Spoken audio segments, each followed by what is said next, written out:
In 1945, an Egyptian farmer named Muhammad Ali al-Saman was digging for fertilizer near a steep limestone cliff in the upper Nile Valley, near the town of Nag Hammadi. His shovel struck something hard, buried deep within the arid earth. It was a large, sealed red clay jar. Fearing it might contain an evil spirit, he hesitated, but the possibility of hidden gold overcame his fear. He smashed the jar. Inside, there was no gold. Instead, there were 13 leather-bound papyrus codices that had been hidden in the desert sands for over 1,600 years. This discovery, known today as the Nag Hammadi Library, contains some of the most profound, intellectually dangerous, and fiercely suppressed philosophical texts in human history. Among these fragile ancient pages was a radically different framework of human consciousness. It was a framework that was systematically dismantled, hunted down, and erased during the formation of orthodox institutions around the 4th century. These texts described a method of interacting with reality that did not rely on begging, hoping, or petitioning a distant, separate deity. Instead, it described a psychological and philosophical architecture where the individual operates in direct, unmediated union with the foundational source of existence itself. To truly understand the magnitude of what was hidden in the Nag Hammadi texts, we must first examine the historical and psychological context of its suppression. During the Council of Nicaea in the year 325, early religious and political authorities worked relentlessly to consolidate a unified, easily governable doctrine. In doing so, they established a theology fundamentally rooted in the concept of separation. The Orthodox doctrine positioned the divine as an external, supreme monarch residing in a distant heaven, and the human being as a flawed, fundamentally broken, and dependent subject. This hierarchical structure was politically brilliant. It required intermediaries, priesthoods, institutions, and most importantly, strict obedience. The texts found at Nag Hammadi, however, proposed a paradigm that threatened to collapse this entire power structure. They contained esoteric teachings that made the individual entirely self-sufficient, sovereign, and deeply connected to the fabric of reality without the need for external permission or institutional validation. Here is the core idea. The Gnostic texts reveal a framework of consciousness where the individual does not petition an external force from a state of separation, but rather aligns with the ultimate source to actualize reality from a state of union. It is a fundamental shift from an external locus of control, where you believe outside forces dictate your fate, to a supreme internal locus of control, where you recognize your own consciousness as the organizing principle of your experience. Let us establish exactly what these ancient terms mean in a modern psychological context. The monad means the indivisible, ultimate source of pure, undifferentiated consciousness. It is the fundamental ground of all being, the infinite quantum field from which all physical matter and subjective experience emerge. The monad is not a personified deity sitting on a throne judging human actions.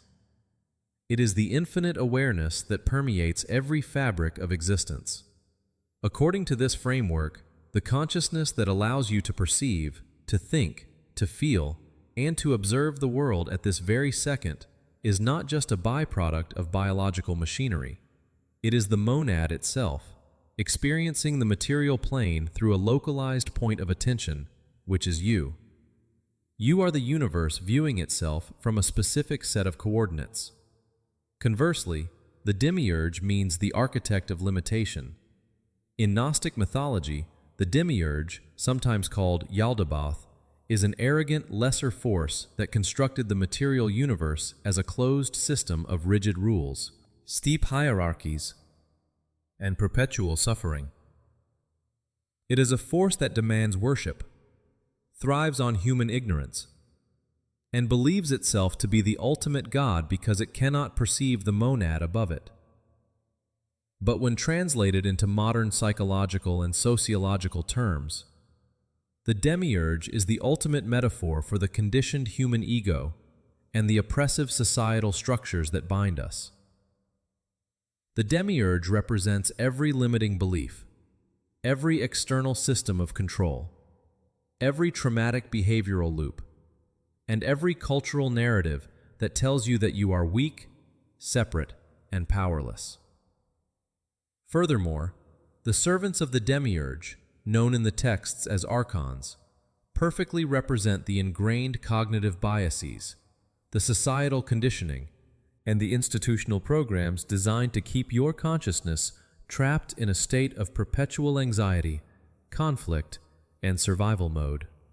Therefore, when we look at traditional methods of asking, praying, or manifesting, we see that the vast majority of people operate entirely within the closed psychological system of the Demiurge. They ask from a state of severe, painful separation. They look up at the sky and say, "Please give me abundance, please heal my life," or "Please save me from this situation." This very act of petitioning inherently assumes distance. It assumes that you lack power.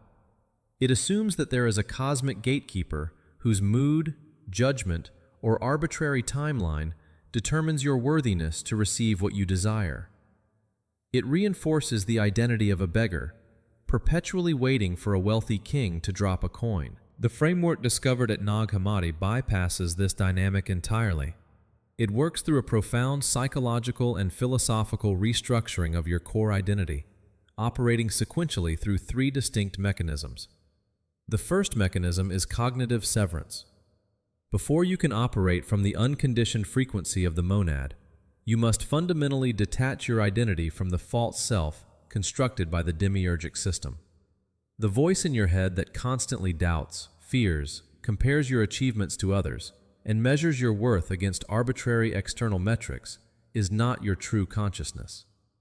In Gnostic terms, this is called the counterfeit spirit. It is the internalized voice of societal software running on your psychological hardware. Traditional self-help methods, which are often just modern extensions of archonic control, advise you to fight these negative thoughts, to suppress them, or to mask them with forced positive affirmations. But the Gnostic framework recognizes a deeper psychological truth. Fighting the program only validates it. Giving it your emotional energy only feeds it. Cognitive severance is the profound practice of pure, detached observation. You sit back in the theater of your mind. You observe the mental noise, the anxieties, the desperate feelings of unworthiness, and you simply withdraw your identification from them. You do not argue with the false self. You recognize that if you have the capacity to observe your thoughts, you inherently cannot be those thoughts. You are the silent, eternal awareness watching the clouds of thought pass by. By refusing to engage, you starve the demiurgic program of the only currency it values, which is your attention. The second mechanism is identity alignment. Once the chaotic noise of the false self is quieted through severance, you must align with your true nature. This is not the acquisition of a new personality trait. It is not something you build or achieve. It is the remembrance of a foundational truth that was buried beneath decades of conditioning. You must recognize that your physical body, your personal history, your traumas, and your social identity are merely vehicles. They are highly sophisticated tools being utilized by the monad to navigate the dense frequency of the third dimension. Alignment is the conscious, deeply felt realization that your localized awareness and the universal awareness are fundamentally the exact same substance. This is the radical truth documented in the Gospel of Thomas, where it is stated that the kingdom is inside of you and it is outside of you. When you come to know yourselves, then you will become known, and you will realize that it is you who are the sons of the living Father. But if you will not know yourselves, you dwell in poverty, and it is you who are that poverty. This alignment shifts your entire baseline of reality. You stop viewing yourself as a fragmented, isolated entity trying desperately to connect to the whole, and you begin operating as the whole expressing itself uniquely through a fragment. The third mechanism is actualization, or what the ancient mystics referred to as commanding from union. When you cognitively and experientially understand that there is zero separation between the consciousness that desires and the consciousness that creates, the very nature of asking transforms entirely. You no longer request that reality changes on your behalf. You state the reality as it fundamentally exists in the realm of pure potential, the pleroma, and you command the material plane to reflect it. This is a critical distinction, and it is where most modern interpretations fail. This is not an act of arrogance. It is not the ego demanding a luxury car or a specific promotion to validate its insecurities. The ego cannot command reality. It can only manipulate the surface through exhausting physical effort. True actualization occurs at a level much deeper than conscious thought and far deeper than fleeting emotion. It occurs at the substratum of core identity. When you state a desire from the integrated position of the monad, you are not hoping for a future event to occur. You are recognizing a present, structural truth.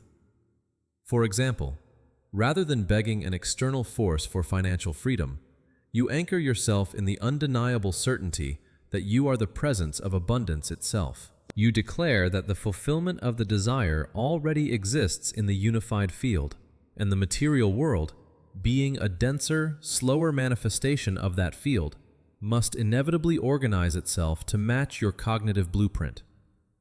The statement is not a desperate plea.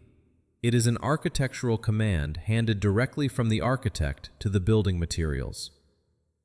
So what changes when this philosophy is integrated into your daily operating system? The effects on human perception and behavior are profound, disruptive, and entirely permanent. First, there is the total dissolution of the beggar mentality. When you operate from the framework of the monad, the chronic, low-grade anxiety of waiting for external permission completely vanishes. You no longer seek validation from institutions, from authority figures, or from the suffocating expectations of societal norms. You develop a psychological resilience that is virtually impenetrable. When obstacles or setbacks occur in your physical reality, you no longer view them as punishments from an angry, judgmental deity. You do not view them as signs of your own inherent unworthiness. Instead, you recognize them objectively as the dying echoes of your old demiurgic programs. You see them simply as the friction of the material plane reorganizing itself to match your newly established cognitive baseline. You remain unmoved, observing the chaos without being consumed by it. Second, you will experience the absolute cessation of external dependency. The entire modern economic and social world is structurally designed to make you a permanent, dissatisfied consumer. The self-improvement industry, the entertainment complex, and various ideological and political systems all rely entirely on your feeling incomplete. They require your separation to survive. They offer you endless courses, expensive retreats, complex rituals, and endless streams of content to temporarily soothe the agonizing ache of your perceived isolation. But when you actualize your identity as the monad, you immediately stop being a consumer of salvation. You become entirely self-sufficient. You realize, with total clarity, that no guru, no secret ritual, no amount of money, and no external savior can provide what already exists at the absolute core of your being. You reclaim the energy that you have been hemorrhaging to these archonic systems your entire life. Third, the very nature of your perception fundamentally alters. As your internal locus of control solidifies, the phenomenon of synchronicity rapidly accelerates. The Swiss psychiatrist Carl Jung, who dedicated much of his life to studying these exact Gnostic texts, described synchronicity as meaningful coincidences that heavily defy statistical probability. When your internal state aligns perfectly with the unified field of consciousness, the external environment begins to mirror that coherence. Information reaches you exactly when you need it. People who align with your new frequency naturally gravitate toward you, while those who operate on the frequency of the Demiurge quietly fade from your experience. Obstacles that seemed insurmountable naturally dissolve, not through forceful effort, but through a strange, fluid realignment of circumstances. Reality stops feeling like a series of random, hostile, disconnected events and begins to feel like a highly responsive, deeply intelligent environment that bends to the structural weight of your conscious conviction. You speak, you intend, and you quite literally feel the weight of your awareness organizing the probability fields around you. However, we must establish a very clear and firm boundary regarding this knowledge.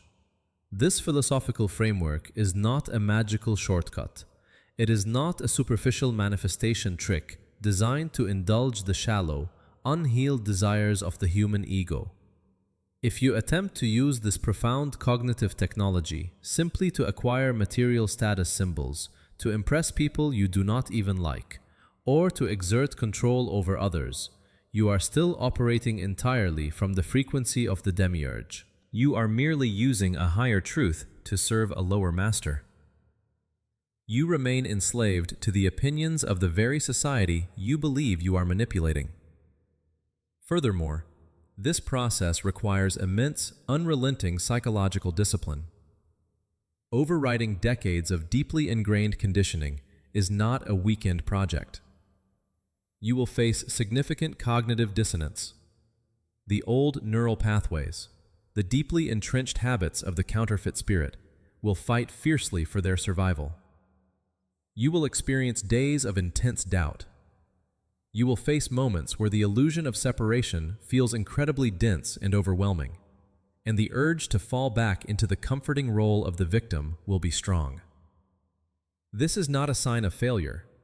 It is the natural, expected resistance of the mind's architecture, violently resisting its own remodeling. The teachings hidden in those clay jars in the Egyptian desert for 16 centuries were never meant to give you a temporary burst of motivation. They were not meant to make you a more productive worker in the Demiurge's factory. They were meant to offer a permanent, irreversible paradigm shift. They invite you to step out of the grand illusion of human powerlessness, to stop waiting for a savior in the sky, and to remember, with chilling clarity, that the consciousness observing this very moment is the ultimate authority of your reality. It is a demanding, solitary path, one that requires you to entirely abandon the familiar comfort of playing small. But for those who are willing to undertake the profound, quiet work of cognitive severance and true identity alignment, the result is the ultimate prize of human existence: total, unshakable sovereignty.